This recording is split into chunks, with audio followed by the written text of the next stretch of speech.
The metallic echo of equipment carts rolling across polished concrete cut through the morning air like a blade. Fort Bragg Special Operations Simulation Center, 0800 hours. 43 personnel standing at attention while Brigadier General Raymond Cutler gestured expansively at holographic displays, his voice carrying that particular tone officers use when impressing politicians. Jessica Vance pushed her diagnostic cart along the far wall. Gray contractor polo, cargo pants with too many pockets, hair pulled back in a practical knot. She moved with the kind of economy that comes from carrying too much weight for too long. Nobody looked at her. That was the point. "Ladies and gentlemen of the House Armed Services Committee," Cutler announced, his barrel chest thrust forward beneath ribbons that told a story of decades behind desks. "What you're witnessing represents the cutting edge of modern warfare integration." 12 congressional staffers recorded on phones. 8 Rangers stood in dress uniform along the back wall. A handful of officers clustered near Cutler like remoras on a shark. The simulation screens flickered with tactical displays, weapon specifications, real-time training data from facilities across the installation. Vance connected a diagnostic cable to a wall port. The network had been glitching since yesterday. Someone probably unplugged something they shouldn't have. They always did. Her fingers moved across the tablet interface, running traces, checking packet loss. Background noise. That's all she wanted to be. The integration of cyber warfare capabilities with kinetic operations represents a force multiplier of unprecedented. Cutler's voice droned on. Vance had heard variations of this speech 100 times. Different general, same words. She kept working. The main display screen went black. Cutler stopped mid-sentence, stared at the dead screen. 43 pairs of eyes followed his gaze. Silence stretched for 3 seconds. 4. 5. "Well?" Cutler's voice carried an edge sharp enough to cut. Still not directed at anyone specific, just floating there. Dangerous. His aide, a nervous captain whose name Vance hadn't bothered learning, fumbled with the control panel. Nothing. The screen stayed dead. Congressional staffers exchanged glances. This wasn't the impressive demonstration they'd been promised. "Hey!" Cutler's voice cracked across the room. "Tech girl."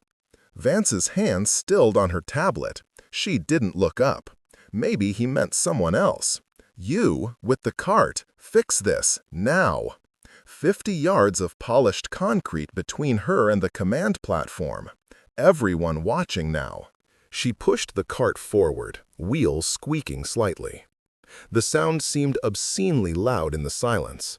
6 feet from Cutler, she stopped. Looked at the control panel. Took 10 seconds to trace the connections with her eyes. The problem was immediately obvious. Input source set to HDMI 3. Display source running through HDMI 1. Basic user error. "Well?" Cutler demanded. "Can you fix it, or should I tell these congressional representatives that our billion-dollar facility is defeated by a monitor?" Vance reached past the nervous captain, switched the input source. The screen blazed to life. Tactical display exactly as it should be. She turned to leave. "Are you telling me I don't know how to operate military equipment?" Cutler's voice followed her. Not really a question, a challenge. Laughter rippled through the group, nervous at first, then gaining confidence as Cutler's face shifted into something that might have been a smile. Major Derek Hammond, 6 feet of Ranger-qualified muscle with a blonde high and tight, stepped forward from the officer cluster. "Maybe the cleaning lady should give you lessons, sir." More laughter, louder now. Cutler's smile widened. He was enjoying this. The tension of the technical failure converting into entertainment at someone else's expense. Vance kept walking. Back to her cart. Back to invisible. "This is what happens," Cutler announced to the congressional group, voice projecting beautifully, "when we contract out to the lowest bidder instead of maintaining proper military staffing. We get mall cops fixing our equipment." The laughter followed her. She connected another cable, ran another diagnostic. Hands steady, face blank. She'd had worse days. She'd had days that ended with 6 body bags and questions that had no answers. "Where's your military ID, sweetheart?" Captain Troy Mitchell blocked her path. 29 years old, trying to look 35. Red hair and freckles, and a jaw clenched so tight it probably ached. He'd been standing near Hammond, feeding off the bigger man's energy. Vance pulled her contractor badge from her pocket, held it up without speaking. Mitchell took it, read it slowly, making a show of scrutiny. "Jessica Vance. What do your friends call you? Jessie? Princess?" Someone behind him snickered, probably Hammond. "Vance is fine," she said quietly. First words she'd spoken since entering the room. "Vance is fine," Mitchell repeated in a mocking falsetto. "You prior service, Vance?" "No, sir." "Good thing, too. Probably couldn't handle basic training." He handed back her badge. Didn't step aside. Made her walk around him. "Command Sergeant Major Franklin." Franklin Briggs watched from his position along the back wall. 47 years old, 30 years in service. Delta Force operator for 15 of those before his knees and back decided they'd had enough. Dark skin weathered by deployments across continents most people couldn't find on a map. He watched Vance return to her cart with the kind of attention that meant something had pinged in his operational brain. The way she'd moved through the crowd. Not around people, through optimal spaces between them. The way she'd reached for that cable earlier. Grip firm, knuckles positioned for maximum leverage, elbow alignment that spoke of training far beyond civilian technical work. That wasn't how contractors held tools. Cutler resumed his presentation. The congressional group's attention returned to displays and demonstrations. Vance worked quietly in the corner, running final diagnostics before she could leave. Hammond approached her workstation. Mitchell trailed behind like a loyal dog. Captain Warren Hyde joined them, an intelligence officer with the kind of smug expression that came from never having been punched in the face. "You married, Vance?" Hyde asked, leaning against the wall near her cart. She didn't answer. Disconnected a cable, coiled it precisely. "My wife works in IT," Hyde continued, undeterred by her silence. "Works from home in pajamas. Pretty cushy life. 8-hour days, government benefits, never has to get her hands dirty." "Must be nice," Hammond added, "sitting behind a computer all day." Vance's hand reached for her tool tray. Hammond's elbow knocked against the cart. The tray tilted. Tools scattered across the concrete floor in a metallic cascade. A heavy torque wrench spun through the air toward a congressional staffer's head. Vance's hand shot out, caught it midair without looking. Reaction time 0.3 seconds. The staffer didn't even know he'd been in danger. Briggs's eyes narrowed. That wasn't luck. That was operator reflex. The kind drilled through thousands of repetitions until the body moved before the brain finished processing threat. "Nice catch," Mitchell said. "You play softball in college?" "Lucky grab," Hammond agreed, but something in his voice suggested uncertainty. Vance knelt, gathered her tools, returned them to the tray with methodical precision. Each tool in its designated slot, each slot positioned for maximum efficiency. The organization pattern of someone who'd needed to grab equipment in darkness, under stress, when seconds determined survival. Briggs stepped forward, moved close enough to speak quietly. "Ma'am, what's your background?" Vance glanced up at him. Gray-green eyes that stayed flat and professional even while kneeling on concrete. "Network systems technician. Contractor. Badge says it all, Sergeant Major." "That's not what I asked." "That's all I'm authorized to say, Sergeant Major." She stood, pushed her cart toward the exit. Cutler was still talking about force multipliers and integrated warfare and congressional budget allocations. Nobody noticed her leaving, except Briggs. He watched her disappear through the double doors, watched how she cleared the doorway, slicing the pie, checking angles, unconscious tactical movement that civilians didn't possess. His hand moved to his phone, then stopped. Maybe he was wrong. Maybe 30 years of combat had made him see operators in every shadow. But that catch, that organization, that movement pattern. He'd worked joint operations twice with Task Force Omega, never met the operatives. That was the point. But he'd seen their work, recognized their signatures. Through the window in the door, he could see Vance in the corridor. She'd stopped. Her hand gripped her left wrist. Self-soothing gesture. And for just a moment, her sleeve rode up. Even from this distance, Briggs could see the edge of scar tissue. Geometric, precise, not accidental. He knew that pattern. His hand returned to his phone. Vance returned to the simulation center 20 minutes later. The congressional tour had moved to the adjacent weapons demonstration range, but the facility remained occupied. Equipment still needed maintenance. Her contract didn't care about humiliation. The work continued regardless. She knelt beside a server rack, replacing a failed cooling fan. Methodical work. Disconnect power, remove housing, extract old component, install new one. Simple. Predictable. Nobody died if she made a mistake. Hammond appeared first, Mitchell and Hyde flanking him like wingman on a combat patrol. The three of them radiated that particular energy of men who'd found a target and hadn't finished with it yet. "You prior service?" Hammond asked again, standing too close to her workspace. Vance didn't look up from the fan assembly. "No, sir." "Really? Because you move like someone with training." "I walk like everyone else, sir." Mitchell crouched down, invading her space deliberately. "That catch earlier? That was pretty fast." "Lucky reflex." "Show us again," Hyde said. He picked up a screwdriver from her toolkit, tossed it without warning.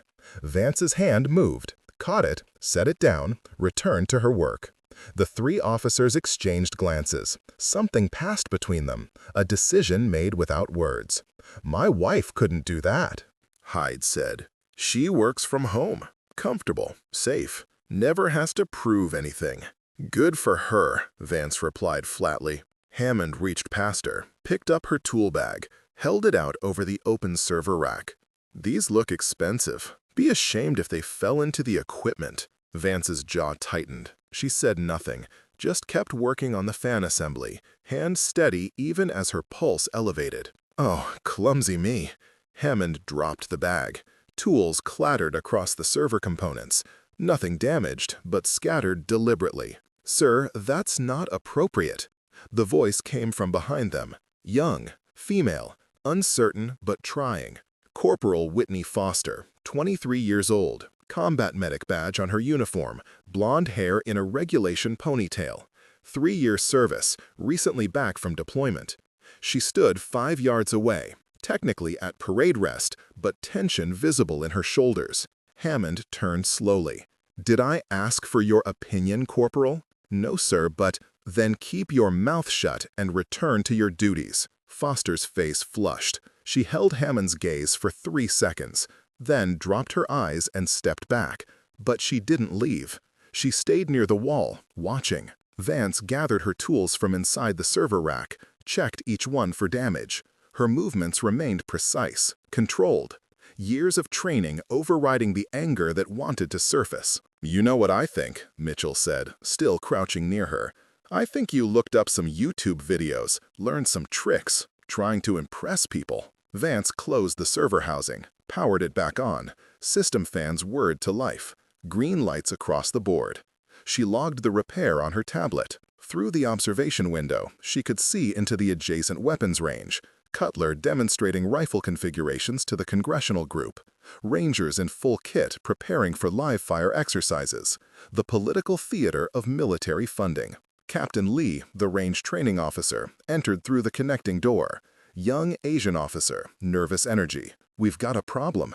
Camera system in the shoot house is offline. Safety protocols require shutdown without visual coverage." Cutler's voice carried through the doorway, sharp with frustration.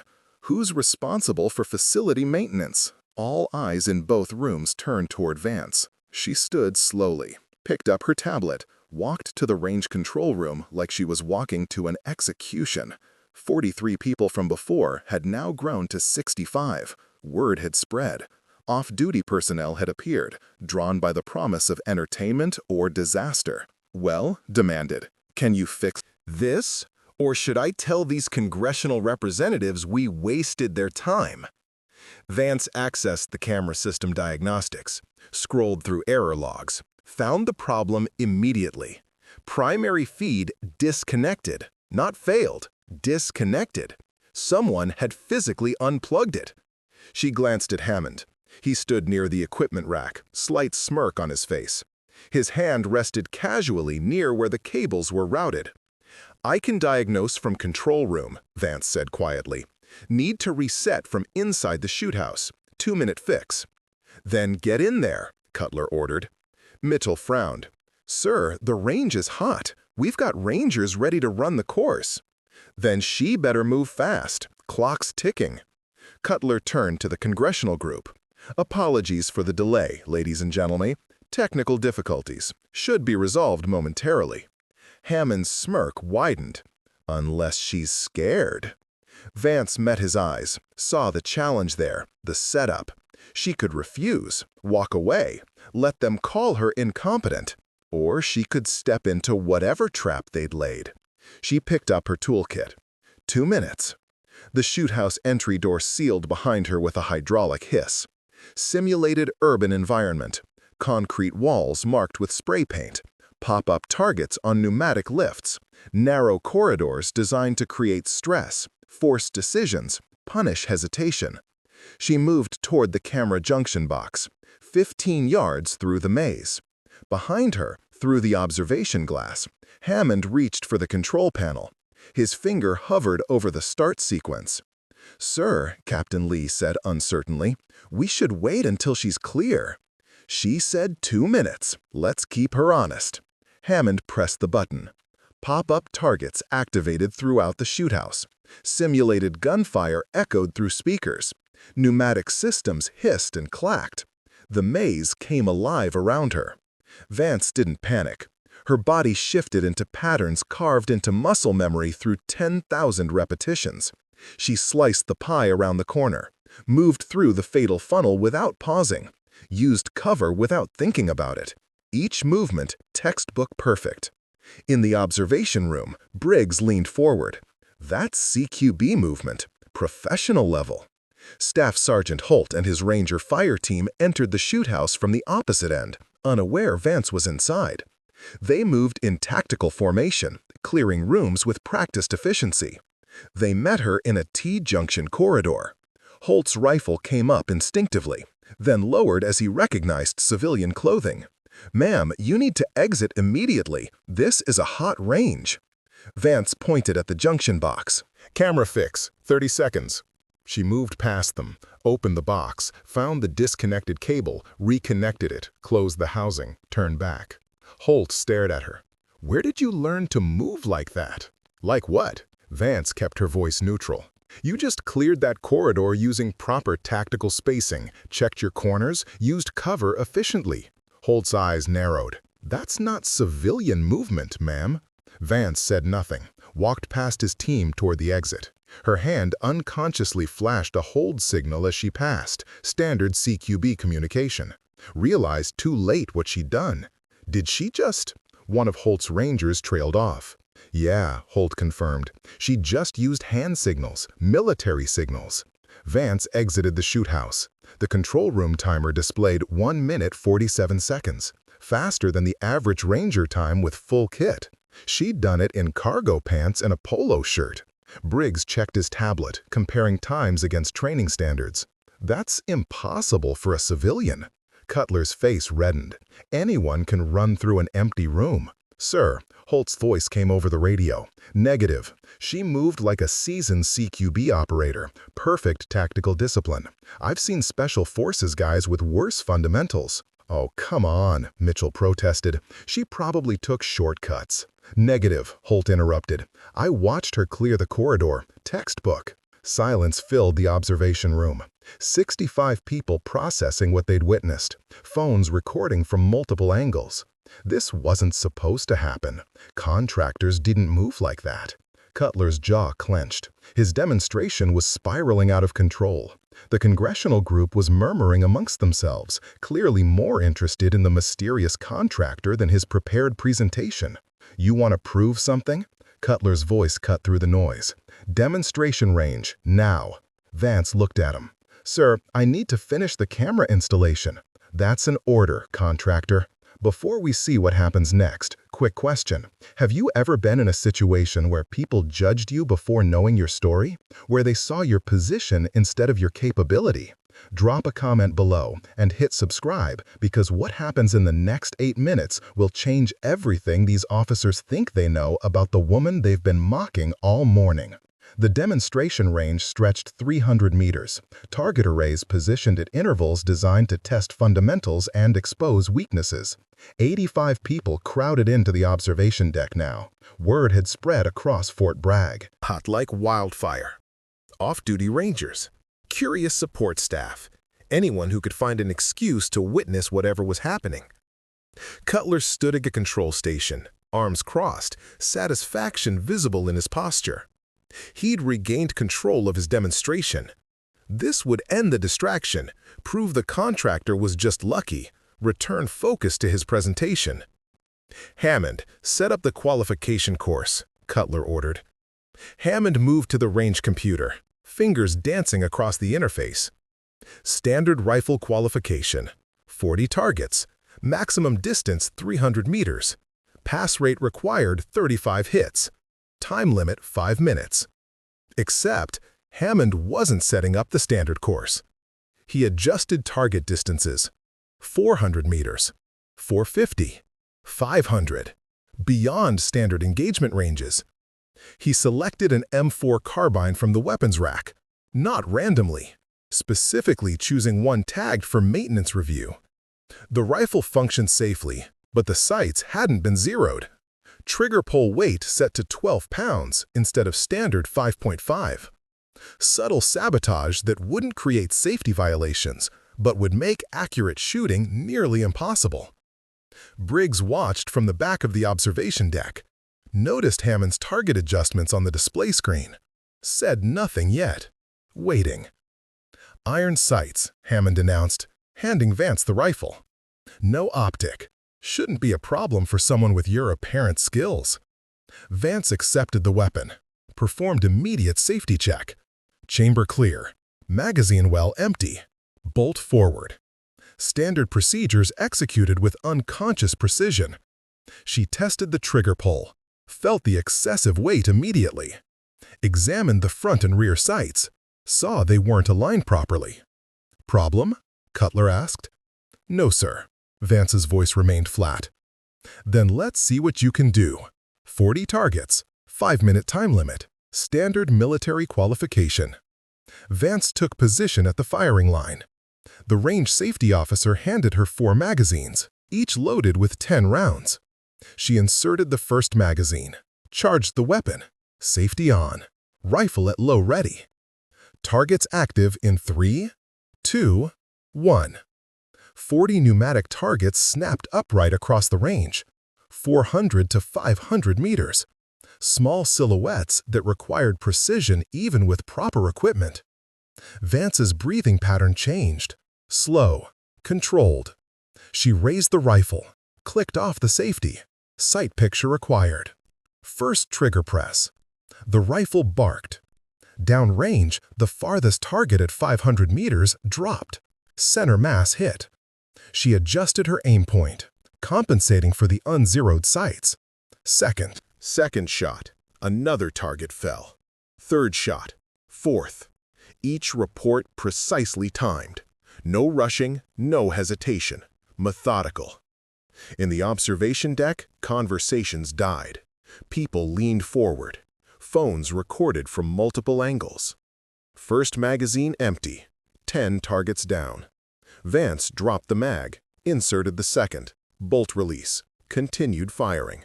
"She's compensating," Briggs said quietly, speaking to no one in particular. After the first 3 shots, she adjusted her aim point to account for sight misalignment. That's advanced marksmanship. Sergeant Cross, a ranger standing nearby, nodded. "That trigger pull has to be brutal. I can hear it from here." She's not fighting it, just applying steady pressure. Second magazine empty, 20 targets down.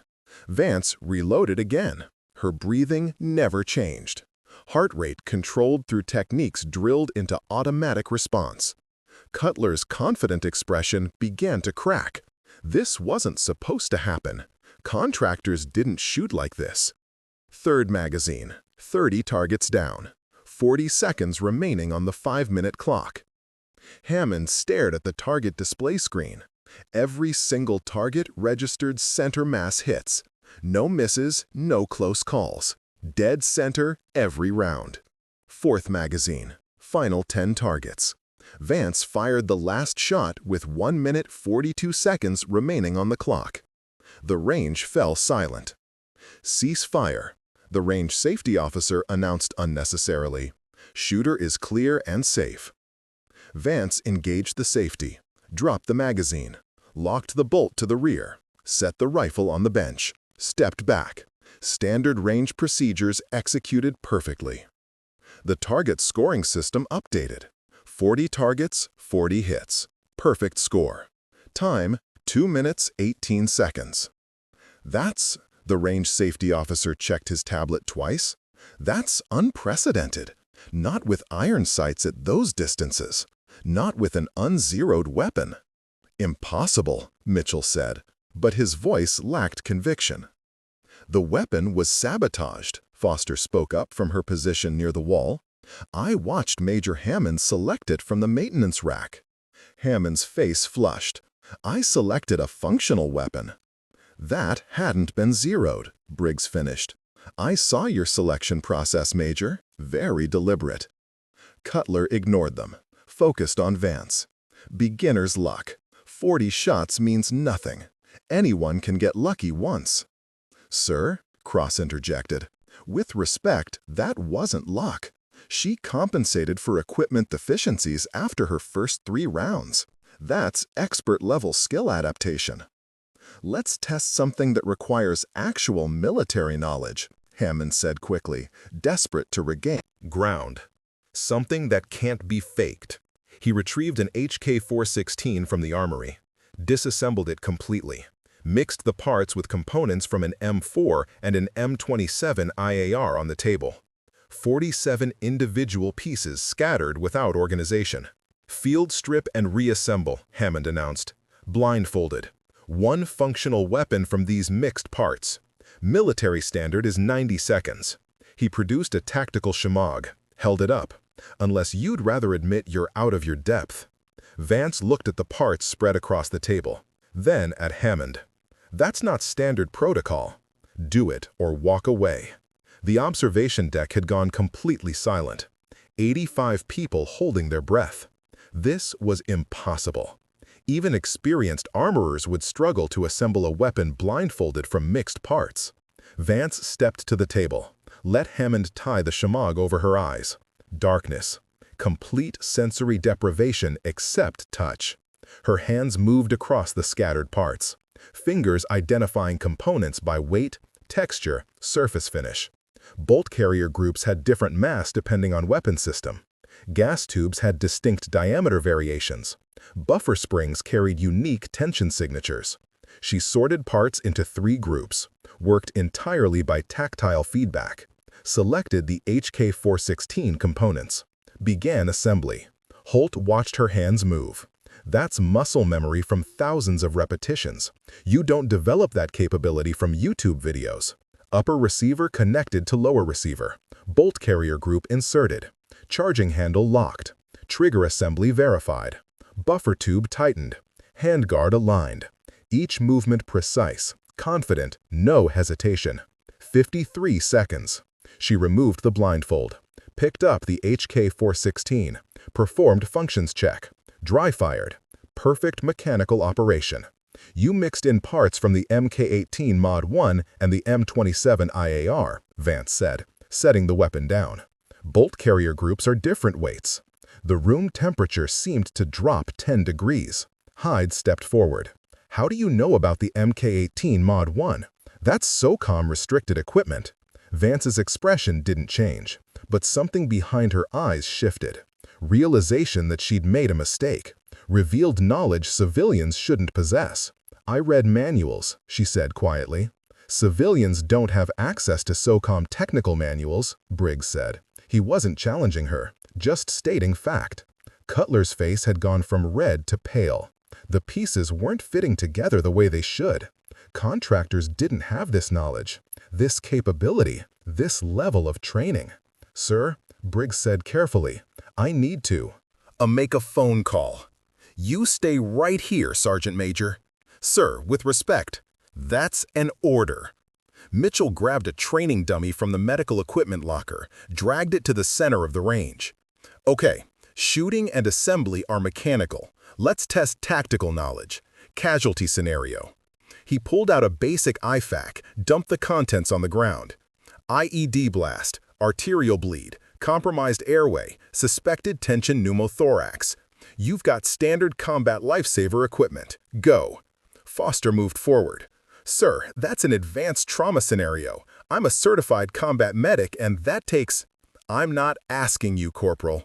Vance stared at the dummy, at the scattered medical supplies. Something changed in her breathing, elevated slightly.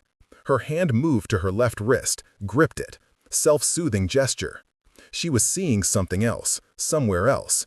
Kabul airport, bodies in the street, teammates bleeding out while she tried to save them, failed to save them. "I'm not a medic," Vance said, voice quieter now. "Then why are we wasting time?" Cutler demanded. Foster started forward. "Sir, I can demonstrate proper..." Vance interrupted. "Tourniquet high and tight, nasopharyngeal airway, needle decompression second intercostal space mid-clavicular line, pressure dressing, casualty card, tactical carry to cover." She knelt. Her hands moved across the dummy with practiced efficiency. Tourniquet applied above the simulated wound. Airway inserted. Needle decompression performed at the exact anatomical landmark. Each movement textbook perfect, faster than thought. Time, 41 seconds. She stood. Always assume IEB means secondary device. Clear 360 before treatment. Foster stared. That's faster than I can do it, and I do this for a living." "She mentioned secondary device awareness," Cross said. "That's battlefield standard operating procedure, not classroom theory, experiential knowledge." Vance's breathing had become irregular, PTSD trigger activated by the medical scenario. Her right hand gripped her left wrist harder. The sleeve rode up slightly. Clear view of scar tissue, geometric pattern, approximately 2 inches diameter. Too precise to be accidental, too distinctive to be random. Briggs saw it. His entire body went rigid. He'd seen that pattern before, once in Syria, once in Afghanistan. Never up close, always from a distance, always on people whose names he never learned and whose faces he never saw clearly. Task Force Omega. He moved quickly toward Cutler, lowered his voice. "Sir, now, we need to talk, privately." "I'm conducting a demonstration." "That scar on her?" A wrist. I know what that is. Cutler glanced at Vance. At her wrist. Saw the geometric burn pattern. It's just a scar. It's an identification marker. Task Force Omega. Cutler stared at Briggs like he'd spoken a foreign language. Task Force Omega is a myth. Urban legend. Something operators talk about in bars. No, sir. Briggs kept his voice low. It's not. And if she's got that marker, we've made a serious mistake. The observation deck hummed with conversation. Over 100 people now. The crowd had doubled in the last 20 minutes. Every phone pointed at Vance, who stood motionless near the medical dummy, hand still gripping her wrist, breathing still elevated. "Prove it," Cutler said. "Prove that scar means anything." Briggs pulled out his phone, stepped into the corner, made a call he'd hoped he'd never have to make. The line connected after 2 rings. No greeting, just silence waiting. "This is Command Sergeant Major Briggs, Fort Bragg Special Operations Command. Authorization code Sierra Victor 729. I need priority verification on a subject currently on base." Pause. Subject name Jessica Vance. Contractor, Network Systems. "Sir, she has the scar. I'm certain." Longer pause. "Understood. I'll secure her location until arrival." He ended the call, returned to Cutler. "JSOC is sending someone. ETA 45 minutes. I've been ordered to keep her here. No one leaves." Cutler's face went through several color changes. JSOC? For a contractor? Yes, sir. Hammond had been listening. This is insane. She's just... Major, Briggs interrupted, voice carrying authority that transcended rank. I suggest you stand down and be quiet. Mitchell looked between Vance and the officers. Someone want to tell us what's happening? We wait, Briggs said simply. Cutler couldn't let it rest. His demonstration had become a circus. The congressional group stood forgotten in the corner, recording everything on their phones, whispering excitedly. This wasn't the message he'd wanted to send about military professionalism. He needed to regain control. While we wait for this verification, Cutler announced loudly, one more test. Since you're clearly knowledgeable about our systems, let's see if you can actually access them. He led the group back toward the simulation center. Vance followed, silent, trapped by protocol and orders she couldn't refuse. The crowd flowed behind them like a tide. The tactical computer terminal sat against the far wall. Military network interface, secure communications hub, access required CAC card and biometric verification. Our simulation system needs authentication. Authentication codes reset, Cutler said. Since you're our IT expert, show us your access level. Vance stood before the terminal. Sir, I don't have authorization for that system. Because you're a contractor, Mitchell said quickly. Admit it. Unless, Cutler continued, you have clearance we don't know about. Use your CAC card. Let's see what access level you really have. The trap had closed. Refuse and confirm she's just a contractor. Comply and reveal something she'd been hiding.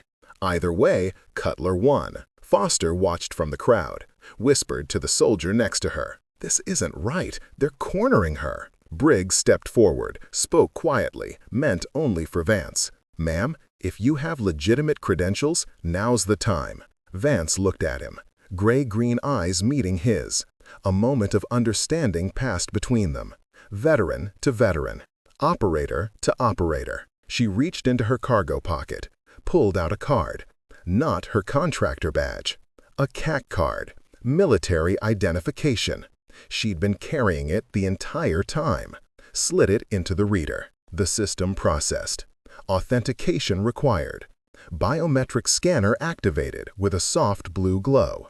Vance placed her hand on the reader. Fingerprints analyzed. Retinal scan completed. 3 seconds. 5 seconds. The crowd pressed closer, trying to see the screen. The display changed. Access granted, but not the standard green screen with basic user information. The display showed elevated clearance warnings, compartmented access notifications, security protocols that most people in the room had never seen. Vance, Jessica M., LCDR USN, Lieutenant Commander, Navy, 04 rank, 12 years minimum to reach that level. Unit, redacted. Status, active reserve.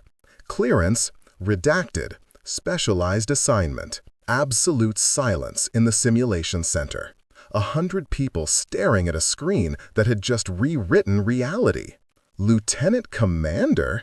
Hammond's voice cracked slightly. Navy? Mitchell added. But this is an Army installation. Hyde leaned closer to the screen. LCDR is 04. She outranks half the officers in this room. Cutler's face had gone from pale to gray. I didn't know. Vance removed her hand from the scanner, pulled her CAC card. Her voice remained quiet but carried new weight. No, sir, you didn't ask. Outside, the sound of rotor blades, growing louder. Heavy helicopter. Not the light observation birds that normally flew around Bragg. Something bigger. Briggs moved to the window. That'll be JSOC. Through the glass, a Black Hawk descended toward the landing pad. No markings, no unit designation, just flat black paint and purpose. The helicopter touched down, rotors still spinning. The side door opened. 2 figures in civilian clothes exited first. Security detail, moving with the efficiency of people who did this professionally. They secured the perimeter with hand signals and weapon checks. Then the third figure emerged, Lieutenant General Howard Patterson. 3 stars visible even at this distance. 58 years old, silver hair still thick, dress uniform immaculate, ribbons that told stories of decades in special operations, SF tab, Ranger tab, Purple Heart, Silver Star, others that required clearance to understand. "That's a 3-star general?" someone in the crowd whispered. "They sent a 3-star general for a contractor?" Patterson walked across the tarmac toward the simulation center. His security detail flanked him. They entered through the main doors. Everyone in the room snapped to attention instinctively. "As you were," Patterson said. His voice carried the kind of authority that didn't need volume. His eyes scanned the room, assessed the crowd, the phones, the tension, then found Vance. His expression softened slightly. "Commander Vance." He walked directly to her, stopped 3 feet away, rendered a perfect salute. Vance hesitated. She wore civilian clothes, contractor polo and cargo pants, but Patterson's salute remained raised, waiting. "You're still active reserve, Commander," Patterson said quietly. "Salute." Vance's hand came up, crisp, professional, muscle memory overriding 2 years of trying to forget. She held the salute. Patterson held his. The moment stretched. They dropped salutes simultaneously. Patterson turned to face the room. "For those who don't know, you've been testing Lieutenant Commander Jessica Vance, call sign Ghost, Task Force Omega, Naval Special Warfare Development Group Liaison Officer and Operations Team Leader." The words landed like artillery shells. People's faces registered shock, disbelief, dawning horror as they remembered everything they'd said and done to her. 12 years operational service, Patterson continued. 4 combat deployments, 16 classified direct action missions across 3 continents. Expert ratings in close quarters battle, precision marksmanship, and tactical medicine. He paused. Let that information settle. 2 years ago, Commander Vance's 6-person team conducted an emergency extraction operation during a classified mission in Kabul. They were ambushed, IED strike. All 6 team members were killed except Commander Vance. The room had become a vacuum, no one breathing, no one moving. Despite severe wounds, Commander Vance engaged hostile forces. Alone. Secured 3 intelligence assets. Provided combat medical treatment to her fallen teammates while under fire. Maintained operational security and extracted all personnel, living and dead, before collapsing from blood loss. Patterson's voice remained steady, professional, but something underneath suggested personal knowledge, personal loss. She received the Silver Star for Valor, Bronze Star with V device, Purple Heart. She was medically separated from active operational duty due to PTSD and physical injuries. She maintained active reserve status at her request because she wasn't ready to leave the military entirely. He turned back to Vance. She requested the contractor position here as part of her recovery. She wanted to stay connected to military community without operational pressure. I authorized it because she'd earned the right to heal however she needed. Foster had tears running down her face.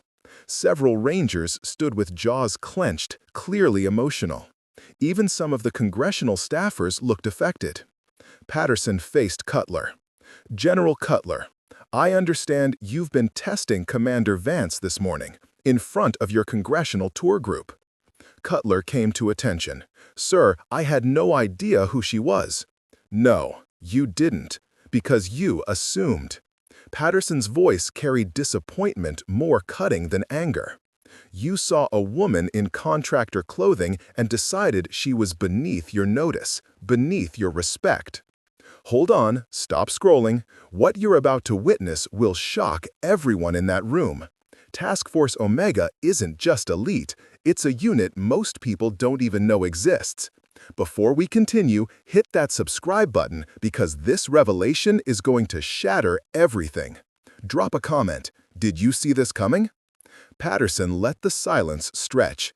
Let Cutler stand at attention, sweat visible on his forehead despite the air conditioning. "What you did to her today," Patterson continued, voice measured and cold. "The mockery, the public humiliation, the deliberate sabotage of equipment during testing.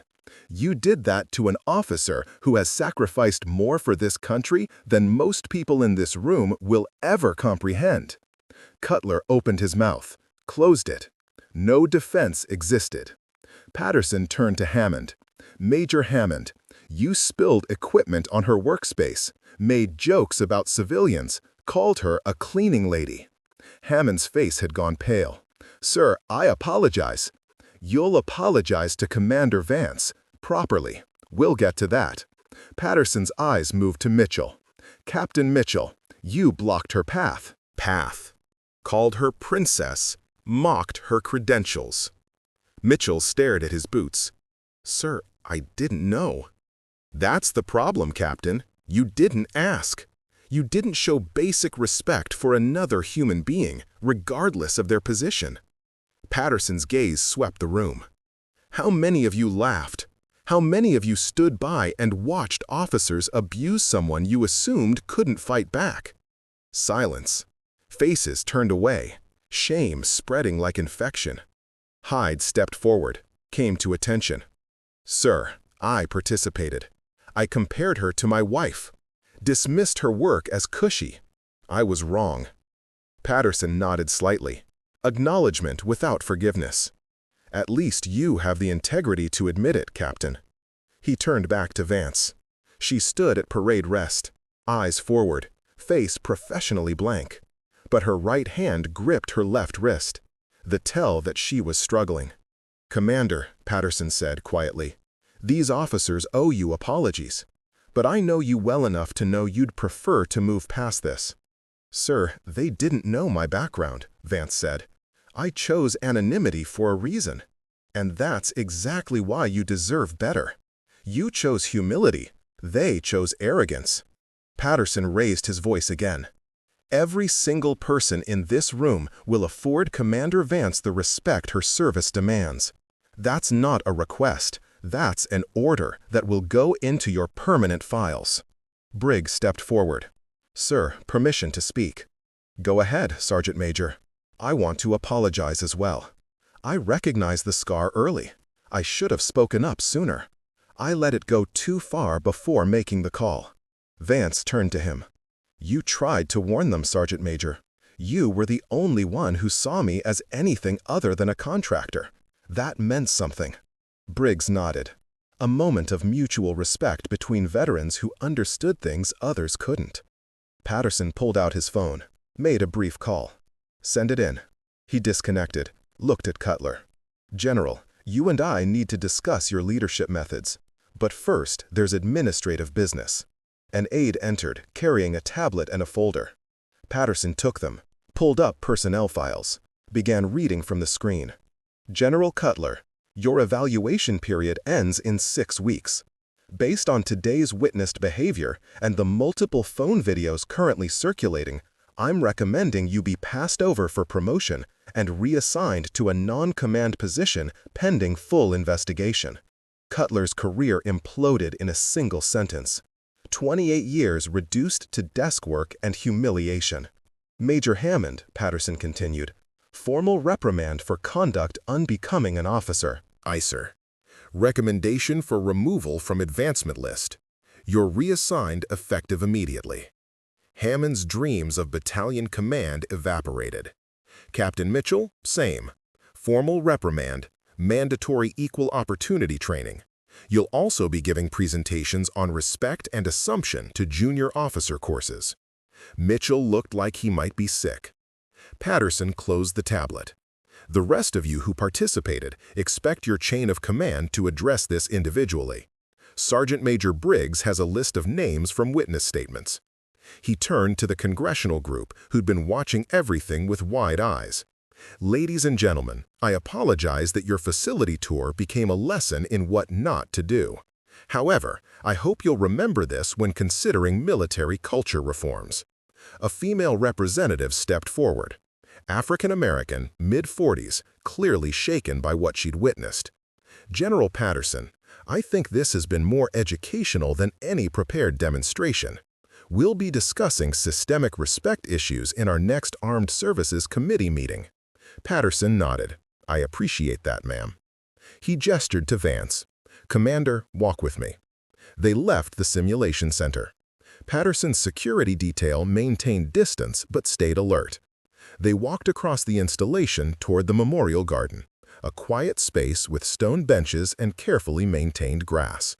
Patterson sat, gestured for Vance to join him. She did, maintaining proper posture despite the informal setting. "You should have told me it was getting bad," Patterson said.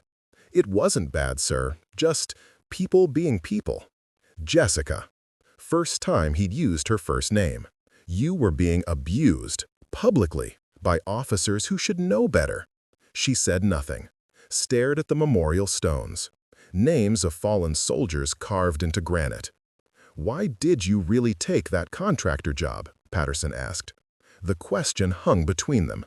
Vance's jaw worked, emotions fighting against years of operational discipline that demanded control. "I lost my entire team, sir." Her voice cracked slightly. 6 of the best operators I've ever known. Dead in 30 seconds. I survived because I was 10 feet farther from the blast. Just luck. Random chance. They died. I didn't. Survivor's guilt. "I wanted to be around military people without the pressure of command," Vance continued, "without making decisions that could get someone killed. If I'm fixing networks, no one dies because of my calls. No one goes home in a box because I made the wrong tactical choice." Patterson let her talk.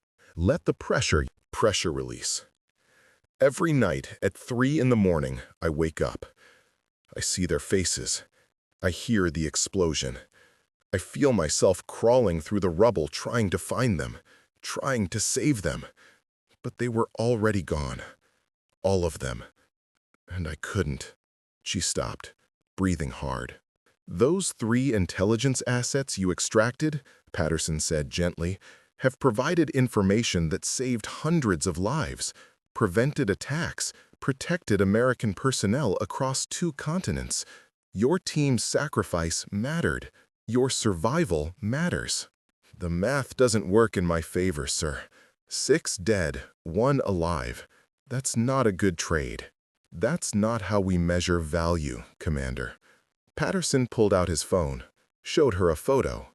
3 people, civilians, middle-aged man, younger woman, teenage boy.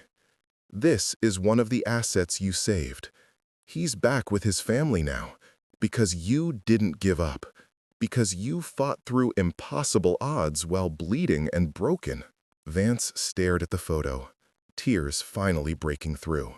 "Your team would want you here," Patterson said, "teaching the next generation, making sure their sacrifice meant something, not hiding behind a contractor badge because you're afraid of failing again." "I'm not ready." "You faced down a general's humiliation with grace. You maintained operational security even while being mocked. You demonstrated elite-level skills without ego or celebration. You're ready." Patterson stood. "I'm assigning you to Special Operations Training Command, Senior Advisor position. You'll teach advanced tactics to Ranger candidates, SEAL prospects, and SF pipeline students. Share what you learned, what your team taught you." "Sir, I'm not operational anymore. PTSD, medical separation."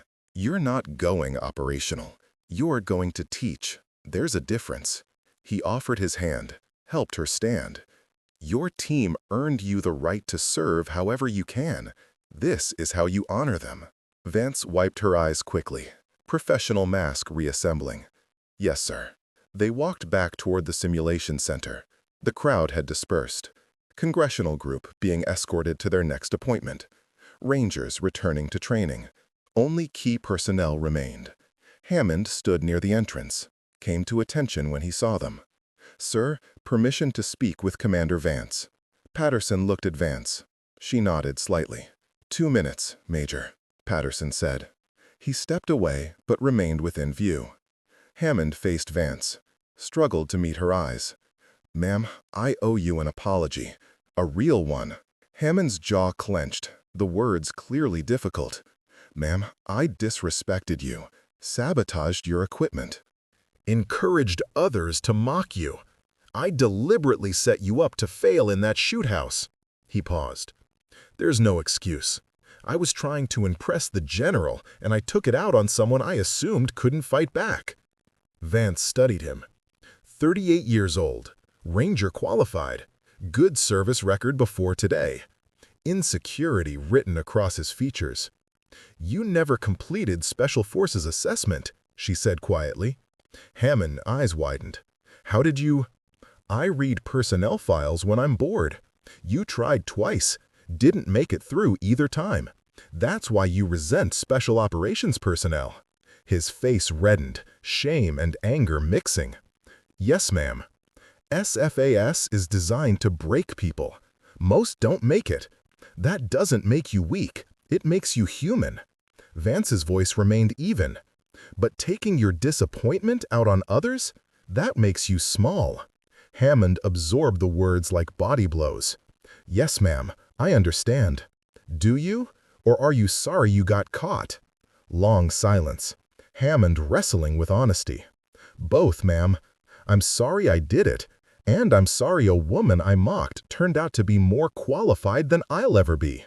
Better, Vance said. At least that's honest. Apology accepted, Major. Don't do it again. I won't, ma'am, I promise.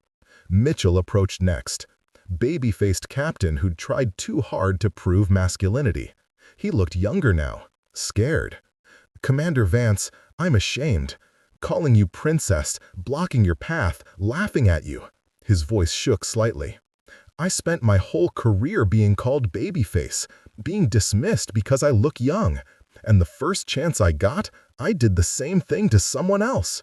Vance's expression softened slightly. Captain Mitchell, I've read your file too. You're a good infantry officer. Your platoon respects you. Your performance reviews are strong.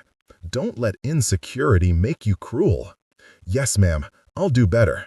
See that you do. Your troops are watching. They learned from your example. Mitchell saluted. She returned it.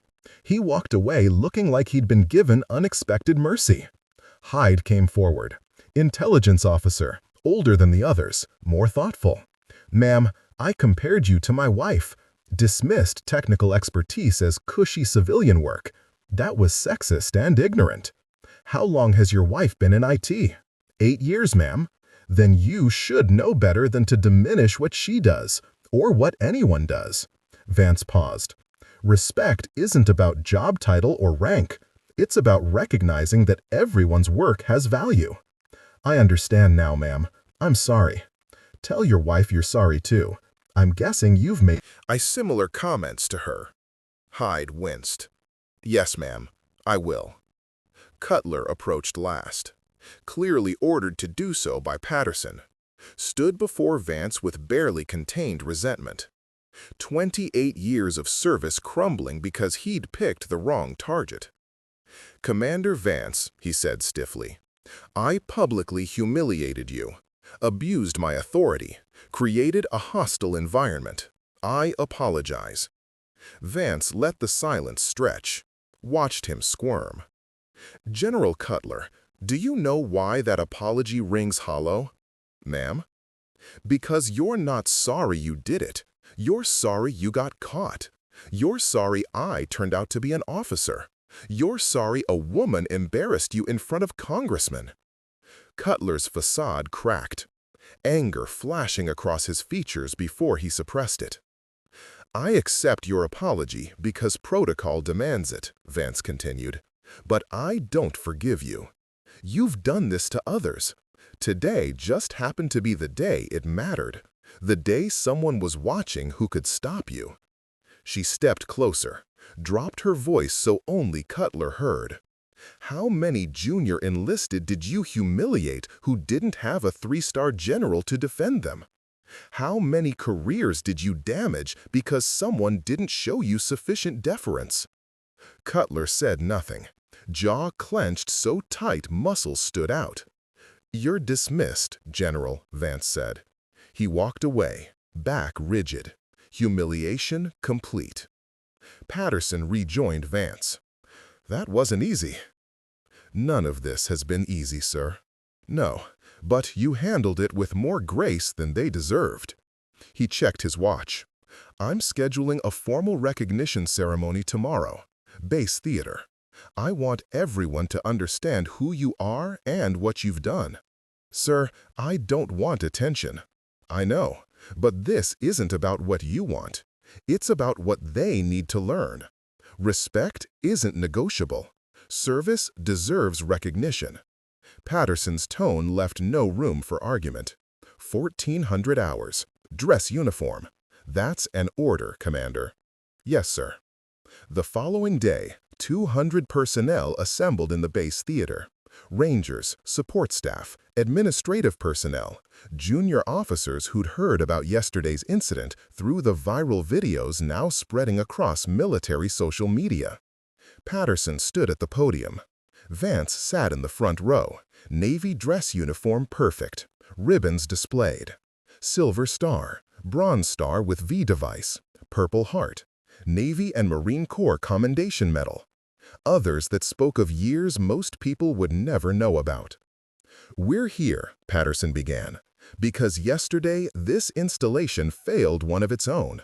An officer with distinguished service record was mocked, humiliated, and sabotaged by personnel who should have known better. The audience shifted uncomfortably. Many had watched the videos. Some had been present. Patterson read Vance's Silver Star citation, the official one. Sanitized of classified details, but still powerful. The Kabul mission, the ambush, her team's deaths, her solitary fight to complete the mission while wounded.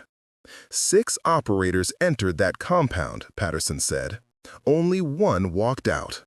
Lieutenant Commander Vance provided combat medical treatment to her fallen teammates while under direct fire. She engaged multiple hostile forces alone, secured 3 high-value intelligence assets, maintained operational security despite severe trauma, and she carried her teammates' bodies out because she refused to leave anyone behind. His voice carried throughout the silent theater. She did this with a shrapnel wound in her side, a fractured wrist, and second-degree burns on her arms. She did this after watching her entire team die in front of her. She did this because that's what operators do. They complete the mission. They protect their people. They never quit. The audience sat motionless. Several junior enlisted had tears streaming down their faces.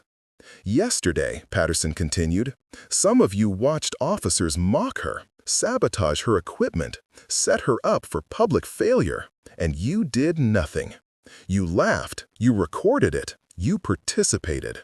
Shame rippled through the theater. Today, you know better. Today, you understand that rank and position don't tell you everything about someone, that the person changing your network cables might have more combat experience than your entire chain of command combined. Patterson paused. Remember this feeling, this shame. Let it teach you something. He turned to Vance. Commander, front and center. She stood, walked to the podium with perfect military bearing, faced the audience. Patterson saluted her formally, held it. The entire theater rose. 200 hands came up in salute, held for 5 seconds. 10, 15. The applause started from the back. Rangers, then spread forward. Standing ovation that lasted 3 full minutes. Vance stood at attention, eyes forward, face carefully neutral. But her jaw worked slightly. Emotions held in check through sheer discipline. When the applause finally died, Patterson spoke again. Commander Vance has accepted a position as Senior Advisor to Special Operations Training Command. She'll be teaching advanced tactics to our pipeline candidates. You will afford her every respect and courtesy, not because I ordered it, but because she earned it. After the ceremony, personnel approached. Approached Vance. Respectful now. Careful. Corporal Foster came forward first, eyes red. Ma'am, thank you for showing us what real strength looks like. Corporal, you showed strength yesterday. You tried to defend me when you had nothing to gain and everything to lose. Vance's voice remained quiet. That's leadership. Don't lose that. Foster's voice broke. Can I ask you something? How do you deal with everyone doubting you? I don't always deal well, Vance admitted. But I remember what I survived. If I survived Kabul, I can survive anything, even General Cutler. Foster smiled through tears. Staff Sergeant Holt and his ranger team approached together. Ma'am, we'd be honored if you'd conduct CQB training with our platoon.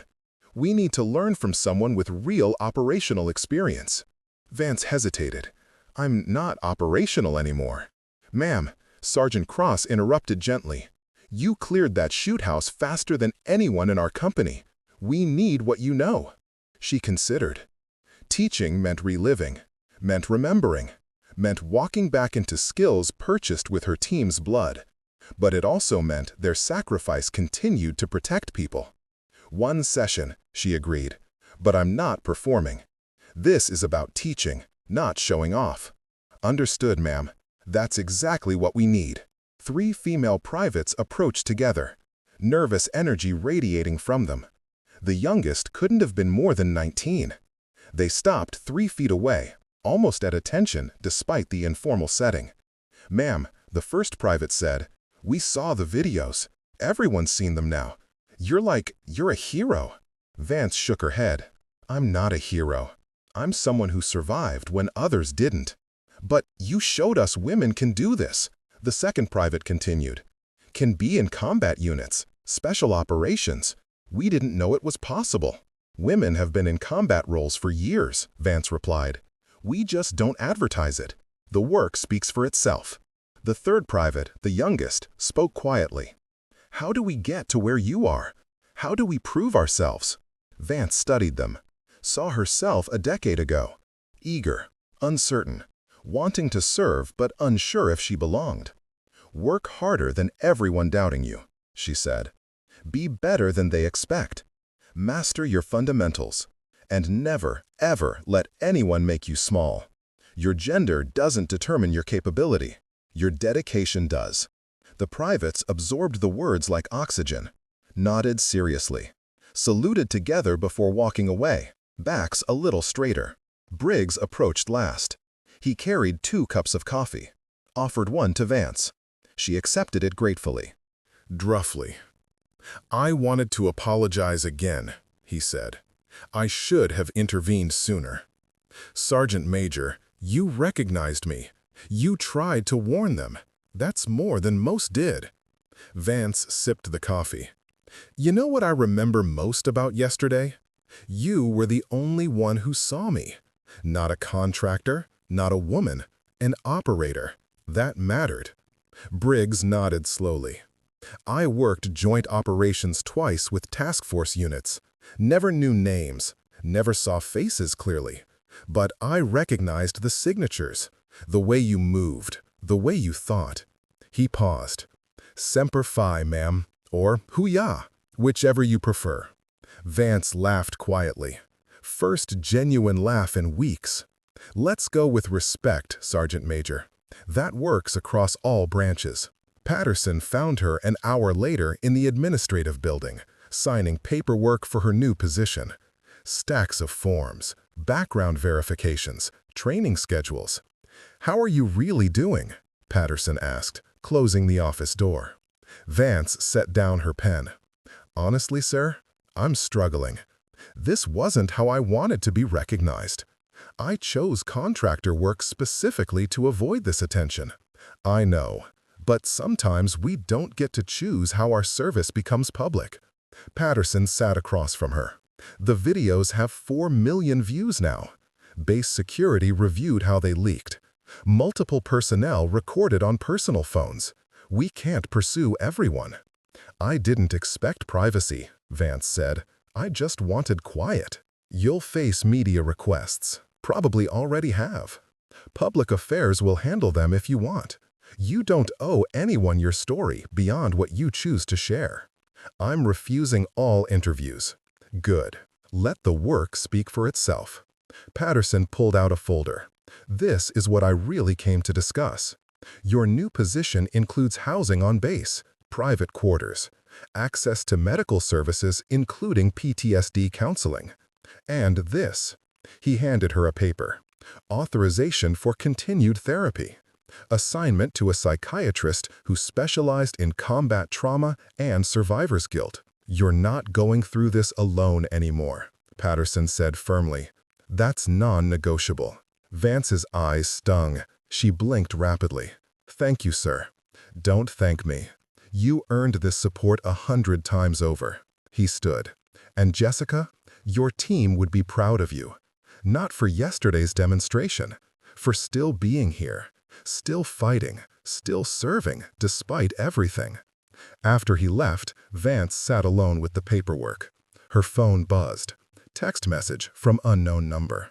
Commander Vance, this is Corporal Foster. I know it's informal, but I wanted to thank you properly. You changed my life yesterday.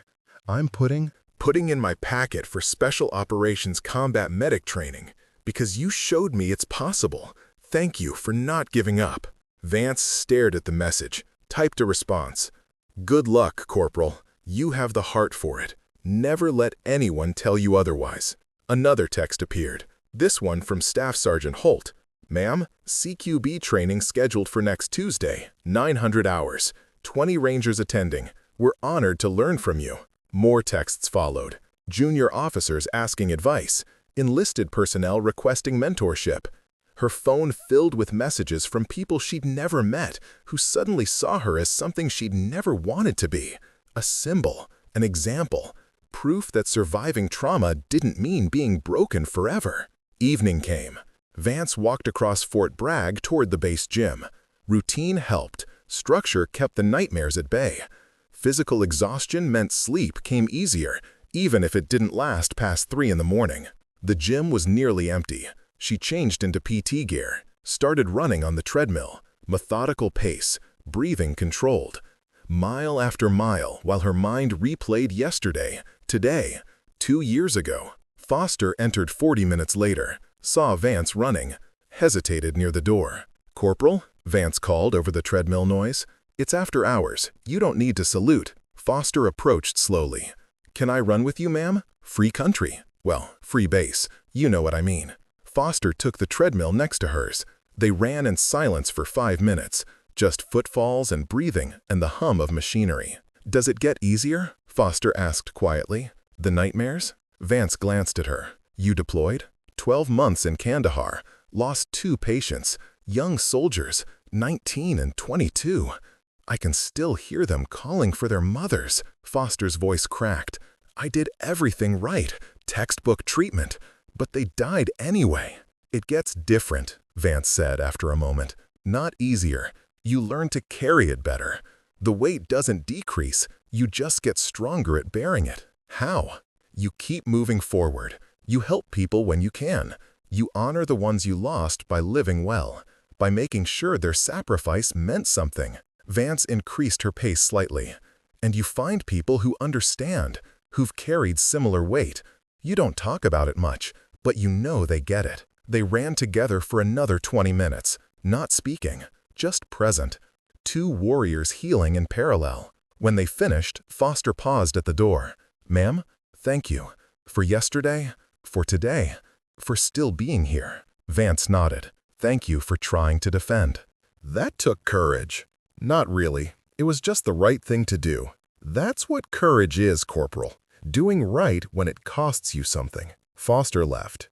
Vance showered, changed, walked to her new quarters.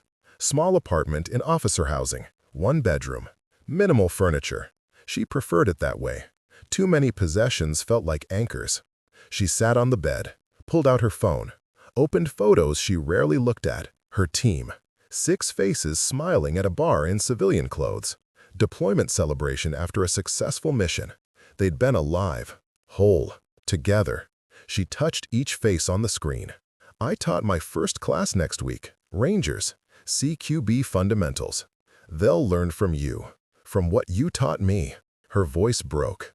I'm trying to make it matter. I promise I'm trying. Her alarm was set for 05:30. Early PT, then breakfast, then paperwork at her new office, then preparation for Tuesday's training session. Routine, structure, purpose. The nightmares would still come at 3 in the morning. The survivor's guilt would still crush her some days. The weight of 6 deaths would never fully lift. But she had work now. Students who needed what she knew. Junior personnel who looked to her as example. A mission that didn't involve carrying bodies through gunfire. She lay back, closed her eyes, tried to sleep. 2 hours later, she jolted awake, sweating, heart racing. Phantom sounds of explosions echoing in her head. She checked corners instinctively, verified windows and doors. The apartment was secure. She was safe. The war was over. But her body didn't believe it yet. She got up, made coffee, sat in the darkness and waited for morning. Same routine she'd followed for 2 years. Maybe someday she'd sleep through the night. Maybe not. Either way, she'd survived another day. That had to be enough. Her phone buzzed. 3 in the morning text from Patterson. Saw your light on from my office. Can't sleep either. Combat trauma is a marathon, not a sprint. Don't fight it alone. Medical appointment scheduled for Thursday. That's an order. Vance typed back. Yes, sir. Thank you. Your team would want you to heal, Jessica. Let us help. She stared at the message. Let the words settle. Finally responded.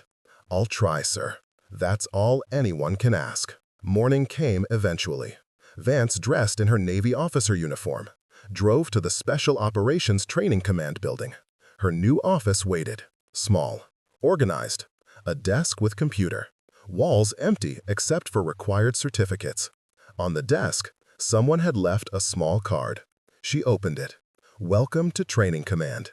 We're honored to serve. Alongside you. The 75th Ranger Regiment. Signed by 30 different hands. She set the card carefully on her desk.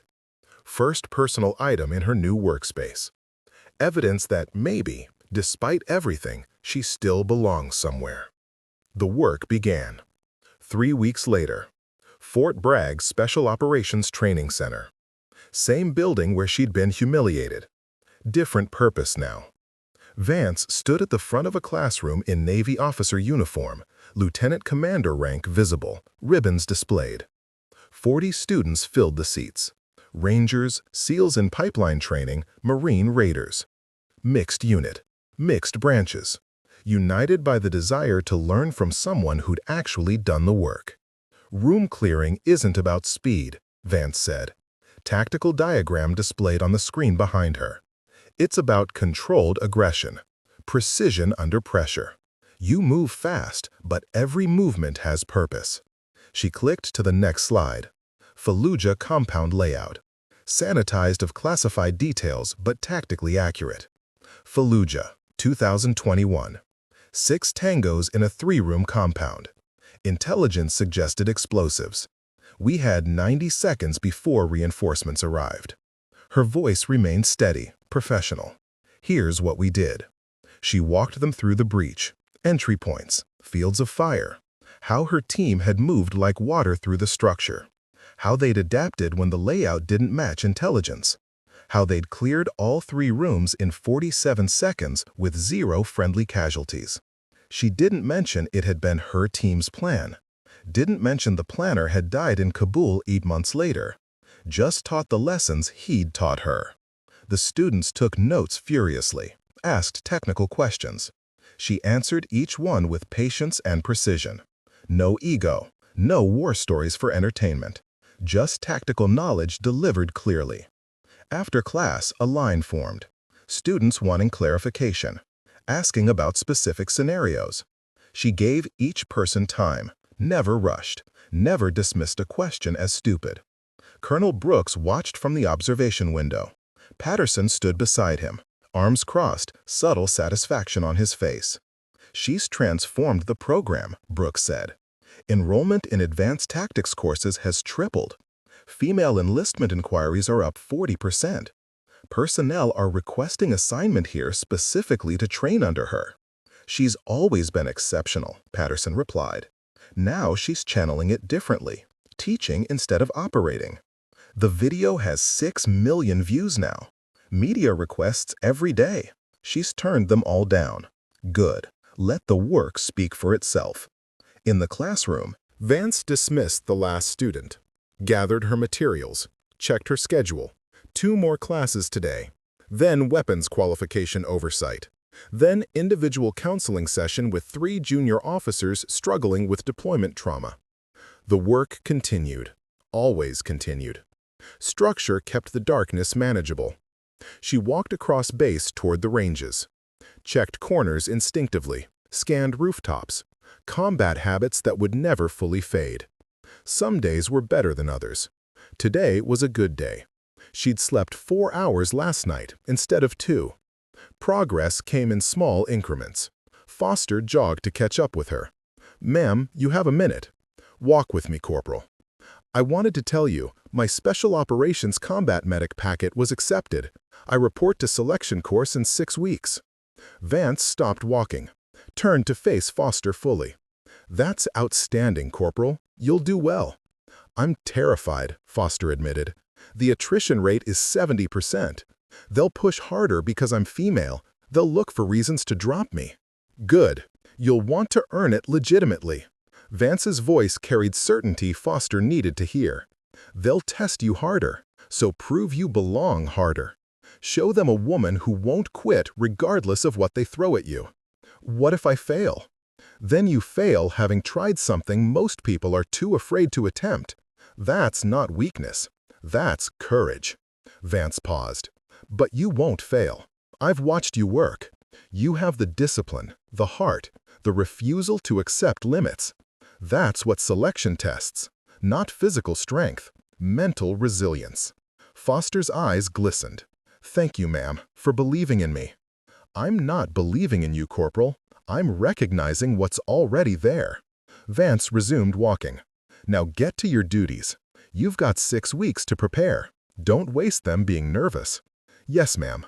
Foster saluted, then jogged away, with new purpose visible in her stride. Briggs met Vance at the range. They'd fallen into routine of weekly coffee, talking about nothing important, 2 veterans who understood silence as much as words. "You know what the young ones call you now?" Briggs asked, handing her coffee. "I'm afraid to ask." "The ghost of Bragg. They think you're everywhere, watching, evaluating." Vance laughed quietly. "That's unsettling. It's respect. They want to live up to your example. Work harder because they know you might be observing." Briggs sipped his coffee.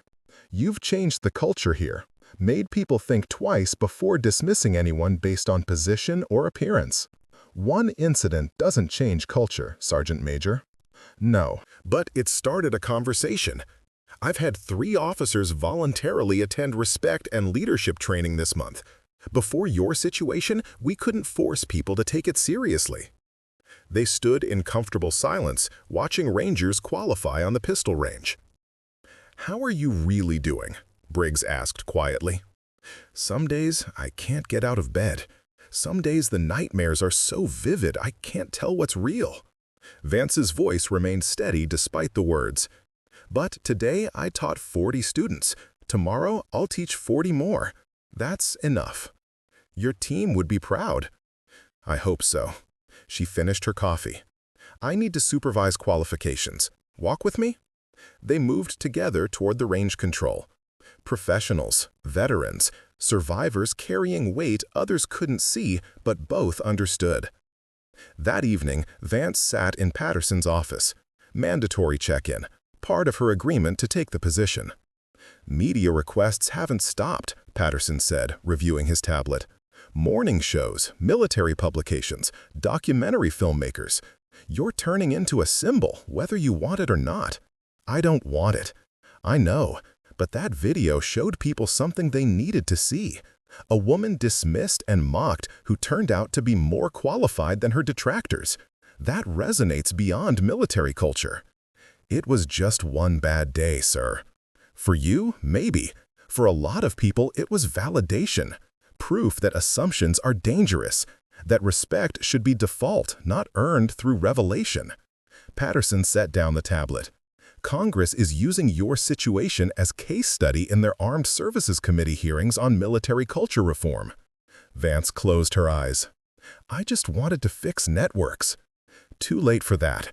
You're part of something bigger now. Patterson's voice softened. But you don't have to engage with it. Public Affairs has issued a statement on your behalf. Your privacy is protected. Just keep teaching. Keep healing. Let others handle the political theater. Thank you, sir. How's therapy going? It's helping, slowly. Dr. Morrison is good. She understands combat trauma. Doesn't try to fix me quickly. Vance paused. She says PTSD isn't something you cure.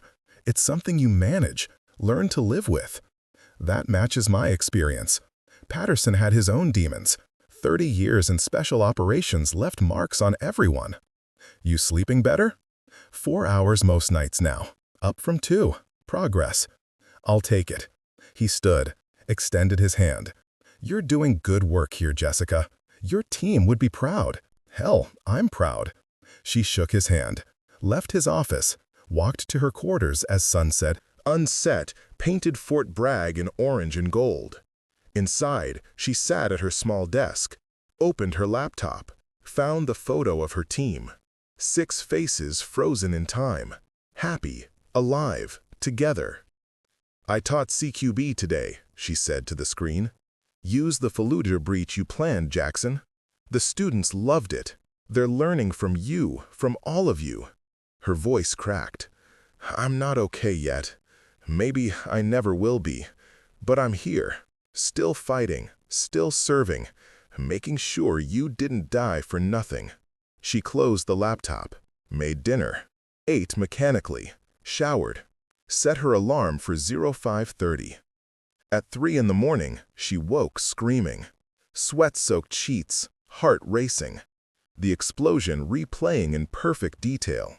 Her teammates' final moments burned into memory. She didn't try to go back to sleep, just sat in the darkness, let the panic attack run its course. Breathing exercises Dr. Morrison had taught her, grounding techniques. Slowly, her heart rate decreased. Her phone buzzed, text from Foster. Ma'am, sorry to text so late. Can't sleep. Nervous about selection. Any advice? Vance smiled slightly. Typed back. Can't sleep either. Nervous is good, means you care. Advice? Trust your training. Remember why you started. Never quit on a bad day. You've got this, Corporal. Foster responded immediately. Thank you, ma'am. Means everything coming from you. Another text appeared. Different number. Staff Sergeant Holt. Ma'am, my platoon wants to thank you. Your CQB training changed how we operate. We're sharper, more confident.